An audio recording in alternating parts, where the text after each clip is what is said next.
my next guest is anarcho-libertarian YouTuber That Guy T, who is having none of this compromising nonsense. He's not a fan of Trump, not a fan of the Republican, Democrat, or even libertarians. I'd certainly consider him a very consistent purist in his views, which I do find admirable, although not very effective. Let's see if he can change my mind. Welcome to the show, T. Hey, Lauren, thanks for having me. All right, so I feel a bit embarrassed to ask this because I've just been calling you on YouTube and Twitter That Guy T. What is your, or TJ or T, what is your actual name? Well, my actual name is Talib Brown. Some people call me Talib, okay. Some people call me T, but most people just call me T. All right, so I just had Christopher Cantwell actually on before you to argue for the libertarians for Trump view, the more pragmatic approach that you're not going to get a unicorn candidate in as a libertarian or an anarchist. You just, especially if you're an anarchist, because you don't want government at all. So you have to compromise a bit. I sent that to you. I tried to convince you on Twitter to be more pragmatic, but you are having none of it. Why is that? Well, the reason for that primarily, I would say, is because I don't see libertarianism making any reasonable strides within the current political sphere. And I say that not, to diminish the libertarian efforts, people who want to support Trump or people who want to support the Libertarian Party or, different organizations within the political realm like that, by all means, go right ahead. But I just don't see it as a viable option. I think it's, for lack of better words, a bit of a waste of time in terms of actually, making tangible change. Because we've seen that it's been obviously explained that the current political structure has no use for libertarianism. No one's really concerned with it. You may have a few candidates here and there who can go into the field and, they may say a few libertarian-ish things, but if they go full libertarian, they're going to be shunned from the political party, especially the Republican Party, as we've seen. The Democratic Party isn't even an option. Or, they'll say it to get elected and then they'll switch their minds, right when they get in office. So, well, that's exactly why people are going to go support Trump, because they don't see the especially libertarians, because they don't see the Libertarian Party as having any real world impact. But you're still against that. Well, let me clarify. I'm not against supporting Trump in and of itself. There's a lot of reasons to support Trump, and there's a lot of reasons that I'm slowly being convinced to possibly vote for the guy. But libertarianism isn't one of them. His economic policy is very authoritarian, protectionism and, economic nationalism, whatever the cool kids are calling it nowadays. It's detrimental. It's not a smart, feasible plan. And I know some people are saying, well, but China's not playing fair. Doesn't matter. It's not libertarian. Also his foreign policy, which he's being praised for by, he's the most anti-war candidate ever. Not really. First of all, his foreign policy, you can't pin him down on anything, really on any policy, because he's all over the place. But in terms of foreign policy, he is better than the rest, but he's not the libertarian dream of a non-interventionist. So, he's... Last time I saw you on Twitter, you were saying you're checking out of voting altogether. You're finally changing your mind? You're finally moving over to the dark side? Slightly, and this wouldn't be, in terms of I'm voting for Trump simply because, I want America to be great again, or I have faith in his abilities to, enact change, positively towards liberty. Not at all.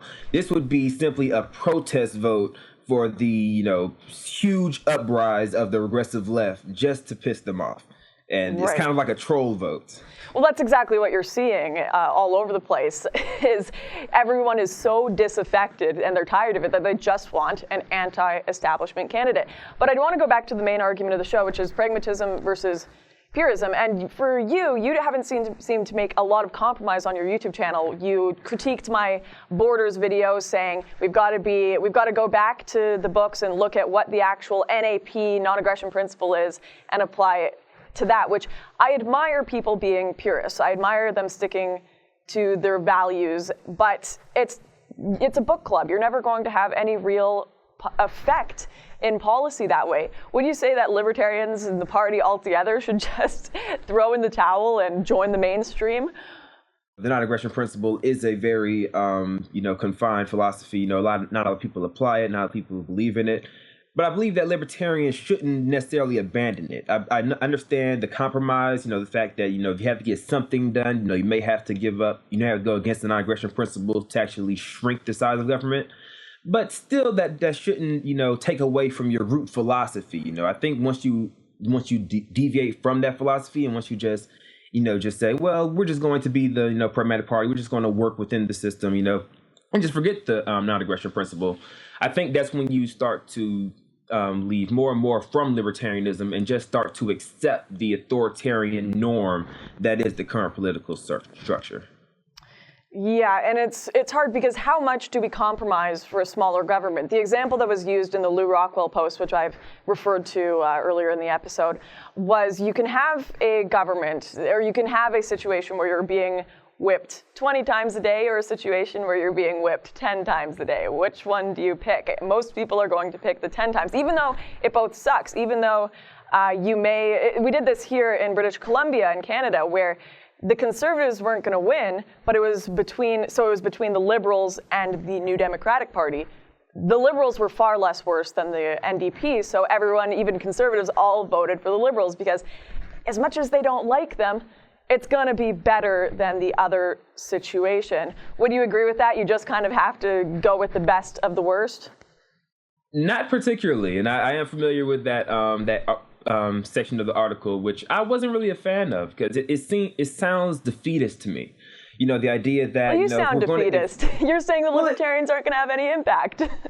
Well, look, I mean, if you're going to get whipped, you're going to whip me, and you're going to whip me. Are we just going to accept that whipping is okay? That whipping has to happen? That we might as well get the least whips.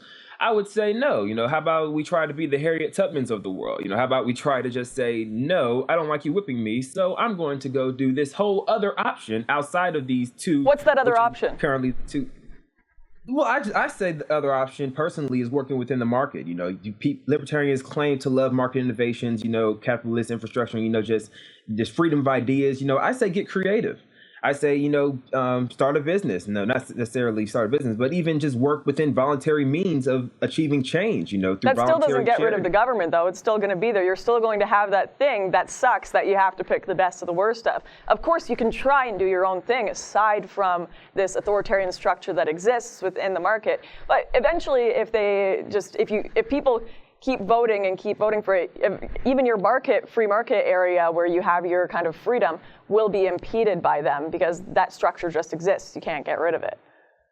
Correct. And that would be another reason why I would say I'm voting for Trump, because as we know, the current structure of government is not going to change. Some people may have the dream they can shrink it back down to a stable level to where it's a limited government. I don't see that as happening. Well, I can no longer admire you for your purist views. You're compromising, man. You wouldn't compromise on my open borders video I did for the Rebel, but you're compromising on Trump. Anyways, we have to wrap things up. So one more question. What would you say to voters? What should they do especially young people, the next 50 years, what should they pursue for the smallest government? Who should they vote for? What approach should they take to achieve less government? I would simply say, vote on principle. Even if you have to make a few compromises here and there, that's fine. That's understandable. I completely understand. I may not be right there at the ballot box with you, but if you have to vote, in terms of making a choice, vote on principle. Vote on what issues matter to you. Some people, foreign policy for Trump matters most to them. Some people, free college matters to them. Free education apparently will limit the. No, don't tell those to vote. We don't want those guys voting. Stop. Of course. You're doing exactly the opposite of what we want. But if you have to, vote on principle. But I would just say don't vote simply just for the sake of winning. We've done that plenty of times in the Republican Party, and it's never really fared well for liberty. And you are back and forth here. You are just like stepping on the train, stepping off. Not sure if you want to make America great again or not. All right, so where can people find your content? Where can they find you on Twitter, Facebook? You can find me on Twitter at @thatguyt, @_thatguyt. On YouTube, just search That Guy T. I'm the black guy with the red background, pretty easy to spot. And on Facebook, That Libertarian T. All my content is pretty consistent, with that purist libertarian perspective and a little bit of anti-feminism here and there. Awesome. Thank you so much for coming on the show, and we'll have to get you back on sometime. Definitely. Thanks for having me, Lauren.